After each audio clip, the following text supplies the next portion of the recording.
मुश्किलें दिल के इरादे आजमाती हैं, स्वप्न के पर्दे निगाहों से हटाती हैं। हौसला मत हार गिरकर ओ मुसाफिर, ठोकरे इंसान को चलना सिखाती है। दोस्तों, अनोद एकेडमी में आप सभी का स्वागत है। आज 10 प्रश्न, हर डेली आपको 10 प्रश्नों की एक श्रृंखला मिलेगी। तो शुरू करते हैं आज की क्लास में हम लोग कि निम्नलिखित शब्दों पर विचार करें। समाजवादी, प्रजातांत्रिक, सार्वभौमिक, धर्मनिरपेक्ष। सार्वभौमिक और धर्मनिरपेक्ष प्रश्न आपसे ये पूछा गया है कि सही शब्दों को विचारानुसार क्रम दीजिए, अर्थात भारतीय प्रस्तावना में ये सही क्रम में कैसे लिखें। तो अब ये आपको प्रस्तावना याद होनी चाहिए कि हम भारत के लोग भारत को एक संपूर्ण प्रभुत्व संपन्न समाजवादी पंथ निरपेक्ष, संपूर्ण मतलब सार्वभौमिक। तो सार्वभौमिक पहले आएगा, तो नंबर 3, तो 2 ऑप्शन में ए और बी में 3 है। इसके बाद समाजवादी, संपूर्ण प्रभुत्व संपन्न समाजवादी पंथ निरपेक्ष। तो इस प्रकार नंबर ए 3 और 1 और इसके बाद 4 और 2, तो ऑप्शन नंबर ए सही होगा।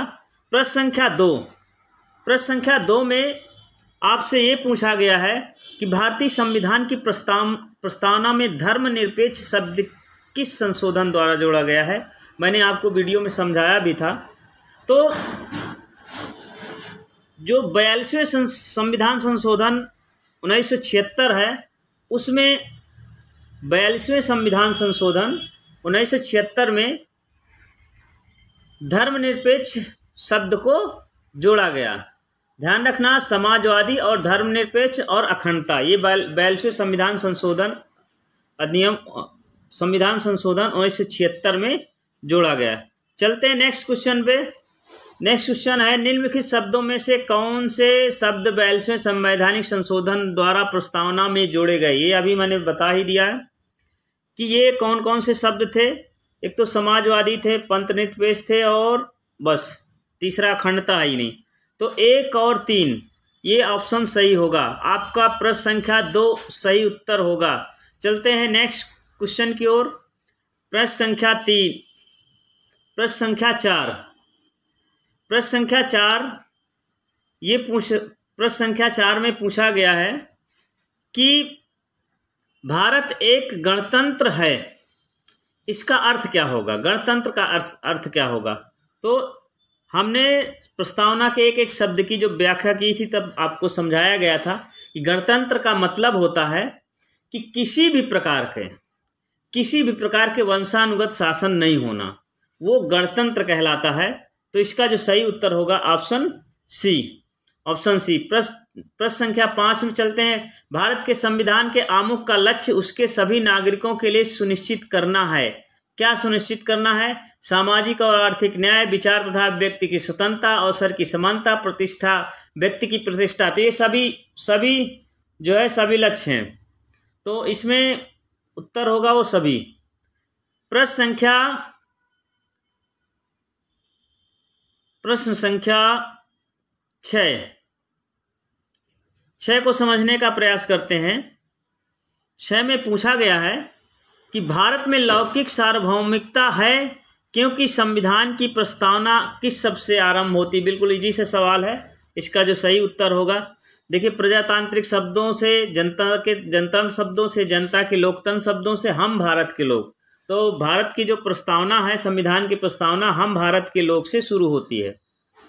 प्रस्तावना जो है हम भारत के लोग से शुरू होती है। तो इसका डी, 6 का डी उत्तर सही होगा। प्रश्न संख्या 7 में चलते हैं। 7 में देखते हैं कि संविधान की प्रस्तावना के बारे में कौन सा सही है। तो संविधान की प्रस्तावना के बारे में कौन सा सही। समाजवादी निरपेक्ष शब्द 1950 में लागू हुआ, संविधान के अंग नहीं थे। ऑप्शन ए में ये कहा गया। ऑप्शन 2, उक्त शब्द 1977 संशोधन द्वारा जोड़े गए। उक्त शब्द 1985 संशोधन द्वारा जोड़े गए।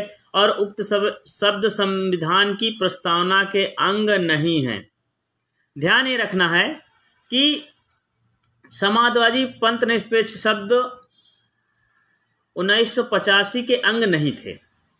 ये ऑप्शन ए सही है, ऑप्शन ए ये सही होगा। ये 42वें संविधान संशोधन 1976 में जोड़े गए।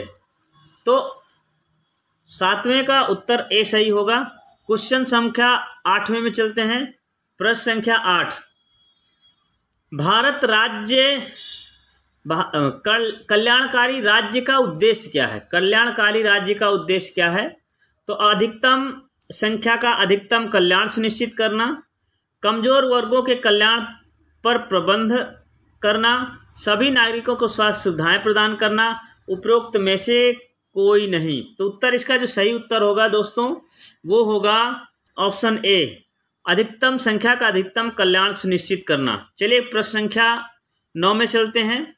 9th में 9 क्वेश्चन नंबर 9 में क्या पूछा गया है कि पंडित नेहरू द्वारा प्रस्तुत ऑब्जेक्टिव प्रस्ताव अंतोगत्वा उद्देशिका बना।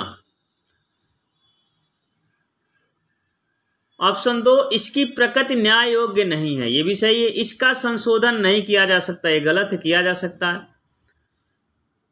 और संविधान के विशिष्ट प्रावधानों को यह रद्द नहीं कर सकता है। ध्यान ये रखना है कि ऑप्शन 3 तो सही है ही नहीं। तो क्वेश्चन नंबर 9 का जो सही उत्तर होगा वो ऑप्शन बी होगा, क्योंकि 3 ऑप्शन सी और डी में है, इसलिए 3 तो गलत है। संशोधन किया गया जा सकता है क्योंकि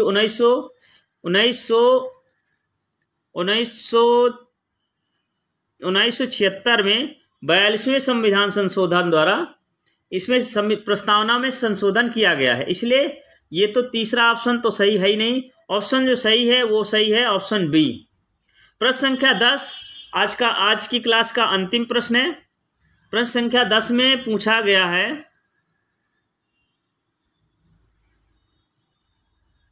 कि भारतीय गणतंत्र की 26/11/1950 को सही संवैधानिक स्थिति क्या थी जब संविधान लागू किया गया? तब ये थी कि 1950 में लागू किया, लोकतंत्रात्मक गणराज्य, संपूर्ण प्रभुत्व, धर्मनिरपेक्ष था ही नहीं उस समय। संपूर्ण प्रभुत्व संपन्न लोकतंत्रात्मक गणराज्य ये सही है। संपूर्ण प्रभुत्व संपन्न समाजवादी पंथ लोकतंत्रात्मक गणराज्य ये नहीं, समाजवादी और पंथ निरपेक्ष बाद में जोड़े गए। इसका जो सही उत्तर होगा ऑप्शन सी।